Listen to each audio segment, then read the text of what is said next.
Radio silence muna tuwing klase ang mga mag-aaral matapos buhayin ngayong Enero ang mas pinahigpit na no cellphone policy sa paaralan. Alinsunod sa DepEd Order No. 83 Series of 2003, ipinagbabawal ang paggamit ng selular na telepono sa mga mag-aaral mula elementarya hanggang sekundarya sa panahon at oras ng klase. Ayon sa ilang mag-aaral, positibo raw ang dulot nito sa kanila dahil mas nakapopokus sila sa pagsasagot ng mga aralin at mas nabibigyang atensyon ang pag-aaral. Maganda po yung epekto ng pagkuha ng mga cellphones kasi mas nakaka-focus po kami.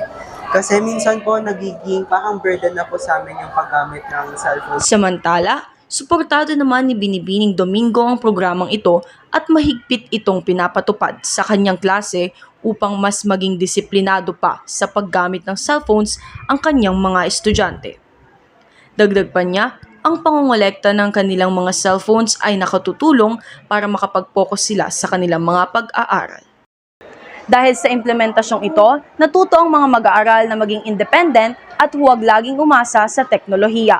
Alaysa Velayo para sa Balitang Haraya.